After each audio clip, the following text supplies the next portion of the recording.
কুচকুচে কালো ত্বককে ধবধবে ফর্সা করে তোলার জন্য এই একটা ক্রিমই যথেষ্ট, যার কোনো সাইড এফেক্ট নেই এবং সম্পূর্ণ আয়ুর্বেদিক ওয়েতে তোমরা নিজেদের স্কিনকে ধীরে ধীরে ফর্সা করে তুলতে পারবে। সবকিছু ডিটেইলে জানার জন্য পুরো ভিডিওটা তোমরা অবশ্যই দেখে নিও। Hello everyone, welcome back to my channel. কেমন আছো তোমরা সবাই? আমি রিয়া আরও একটা নতুন প্রোডাক্টের রিভিউ ভিডিও তোমাদের সঙ্গে শেয়ার করার জন্য চলে এসেছি। তোমাদের ভীষণ চেনা পরিচিত দি সোমি স্ক্যান প্রোডাক্টের রিফ্রেশ ক্রিমের অনেস্ট রিভিউ আরও একবার তোমাদের সাথে শেয়ার করব। আরও একবার কথাটা এই জন্য বলছি, এর আগে আমার চ্যানেলে পুরনো রিফ্রেশ ক্রিমের একটা রিভিউ ভিডিও অলরেডি শেয়ার করা আছে, বাট এখন যেহেতু সোমিদি প্রত্যেকটা প্রোডাক্টের প্যাকেজিং নতুন করে চেঞ্জ করে ফেলেছে, সুতরাং রিফ্রেশ ক্রিমেরও প্যাকেজিংটা কিন্তু চেঞ্জ হয়েছে। এবং সেই সাথে আরেকটা কথা তোমাদেরকে বলে দিই, কিছুদিন আগে আমার কাছে একটা কমেন্ট এসেছিল, মানে আমার এক ভিউয়ার্সই আমাকে কমেন্টটা করেছিল যে রিফ্রেশ ক্রিমের শুধু প্যাকেজিং নয়, ওটা আগে যেরকম কাজ করতো এখন নাকি আর এই ক্রিমটা অতটাও ভালো কাজ করছে না। আগের মতো ইউজ করলেই স্কিনে গ্লো পাওয়া যাচ্ছে না, স্কিনে সেই চকচকে এফেক্টটাও আর আসছে না, তারপর স্মেলটাও নাকি চেঞ্জ হয়ে গিয়েছে, ইত্যাদি ইত্যাদি অনেক রকম কথা বলেছিল। তো রিফ্রেশ ক্রিমের ব্যাপারে এটা শুনে আমি সত্যিই খুব অবাক হয়েছিলাম, কারণ এটা সোমি স্ক্যান প্রোডাক্টের অনেক আগেকার একটা প্রোডাক্ট এবং খুব ভালো রেজাল্ট পেতাম এটা ইউজ করে। তো এটারই সত্যতা যাচাই করার জন্য রিফ্রেশ ক্রিমটা আমি আরও একবার পারচেজ করে ফেলি। তো আজকের এই ভিডিওতে নিউ রিফ্রেশ ক্রিমের ব্যাপারে একদম অনেস্টলি কিছু কথা তোমাদের সাথে শেয়ার করব।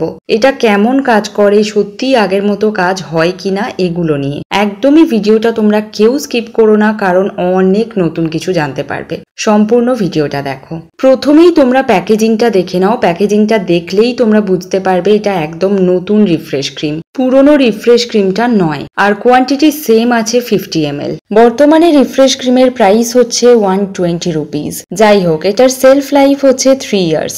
আর ইনগ্রিডিয়েন্টগুলো মুখে বলে আমি অযথা ভিডিওটা আর বাড়াচ্ছি না, ওগুলো আমি স্ক্রিনে দিয়ে দিলাম, তোমরা দেখে নিও। এবার সেই মেন কথায় আসি। তোমাদের অনেকেরই যেটা প্রশ্ন যে এটা আগের মতন কাজ করছে কিনা, একদম অনেস্টলি বলছি, এখন রিফ্রেশ ক্রিমের কোয়ালিটি অনেকটা চেঞ্জ হয়ে গেছে। টেক্সচারটাও মনে হলো যেন হালকা চেঞ্জ হয়েছে, বাট কালারটা কিন্তু সেম আছে। স্মেলটাও একটু আলাদা মনে হলো আমার কাছে। এগুলো তো গেল বেসিক কিছু জিনিস, কিন্তু এতেও কোনো অসুবিধা ছিল না যদি কাজটা আগের মতো হতো, অথবা আগের থেকে আরো বেটার কাজ করত। কিন্তু নিউ প্যাকেজিং এর এই রিফ্রেশ ক্রিমটা পারচেজ করে ইউজ করার পর আমি সত্যি একটু অবাক হয়েছি, কারণ আমার কোথাও গিয়ে মনে হলো যে আগের রিফ্রেশ ক্রিমটা অনেক বেটার কাজ করত। মানে এটা ইউজ করলে সেই ইনস্ট্যান্ট গ্লোটা আর আগের মতন পাওয়া যাচ্ছে না। আগে কি হতো, ওই ক্রিমটা ইউজ করার কিছুক্ষণ পর বাইরে বেরোলে ঘাম হয় না, সেখান থেকেও স্কিনটা মনে হতো যেন চকচক করছে।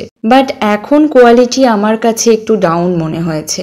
তবে একদম যে গ্লো আসবে না সেটাও কিন্তু নয়, সাথে সাথেই হয়তো তোমরা গ্লোটা পাবে না, একটু ওয়েট করবে এবং ফেসের সাথে ক্রিমটাকে ভালো করে অ্যাবজর্ব হতে টাইম দেবে, ভালো করে ব্লেন্ড করে নেবে, তাহলে দেখবে কিছুক্ষণ পর তোমরা হালকা একটা গ্লো নোটিস করতে পারছো। তবে যাই হোক না কেন, আগের মতন কিন্তু আমি সেই ফিলটা পাইনি। শুধু একটাই জিনিস যেটা আমার ভীষণ ভালো লেগেছে এই নিউ রিফ্রেশ ক্রিমের মধ্যে, এটা খুব তাড়াতাড়ি স্কিনের সাথে মিশে যাচ্ছে এবং কোনো হোয়াইট কাস্টের প্রবলেমই থাকছে না। এই দিক থেকে এই রিফ্রেশ ক্রিমটা সোমিদি অনেক ইমপ্রুভ করেছে, যেটা পুরনো রিফ্রেশ ক্রিমে আমার খুব প্রবলেম মনে হতো, মানে ঠিকঠাক ভাবে মিশতে চাইতো না, উপরে লেগে থাকতো। তো ওই ভিডিওটার লিংক আমি নিচে ডেসক্রিপশন বক্সে দিয়ে রাখবো, তোমরা ওই ভিডিওটা দেখলে বুঝতে পারবে। আমি যে রিভিউটা দিয়েছি না, সেখানে খুব ভালোভাবে বোঝা যাচ্ছে যে ওটা মেশাতে আমার কতটা প্রবলেম মনে হচ্ছিল। মানে আগে যে রিফ্রেশ ক্রিমের আমি রিভিউটা দিয়েছিলাম সেই ভিডিওটার কথা বলছি।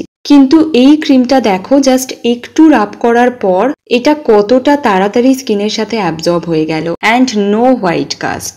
তো এই দিক থেকে এটা অনেক বেটার করেছে সোমিদি। এটা অ্যাপ্লাই করার পর শ্যাটিন ফিনিশ একটা লুকস দিচ্ছে এবং হালকা একটা গ্লো তোমরা ডেফিনেটলি পাবে, এবং ইউজ করার পর কোনো হোয়াইট কাস্টও থাকছে না। অ্যাজ এ প্রাইমার তোমরা এটা ইউজ করতে পারবে এবং এই ক্রিমটা ইউভি রেস থেকে স্কিনকে প্রোটেক্ট রাখতেও হেল্প করবে। So as a day cream তোমরা এই ক্রিমটা খুব ভালোভাবে ইউজ করতে পারবে। প্লাস ন্যাচারাল ভাবে যারা স্কিনকে ফেয়ার করতে চাও তাদের জন্যও এটা একটা বেস্ট অপশন। বাট হোয়াইট কাস্টের প্রবলেমটা ছাড়া আমার কাছে পুরনো রিফ্রেশ ক্রিমটাই অনেক বেটার মনে হয়েছে। যাই হোক, এই নতুন রিফ্রেশ ক্রিমটা তোমাদের কার কার পছন্দের কমেন্ট করে আমাকে জানিও। আশা করছি আমার অনেস্ট রিভিউ তোমাদের ভালো লাগবে। আর ভালো লাগলে কি করতে হবে তোমরা সেটা সবাই জানো, লাইক করে দিও, একটা কমেন্ট করতে ভুলো না। আর যদি ফার্স্ট টাইমের জন্য আমার ভিডিও দেখে থাকো তাহলে আমার চ্যানেলটাকে সাবস্ক্রাইব করে যেতে ভুলে যেও না। দেখা হবে পরবর্তী ভিডিওতে। সবাই খুব ভালো থেকো, টেক কেয়ার।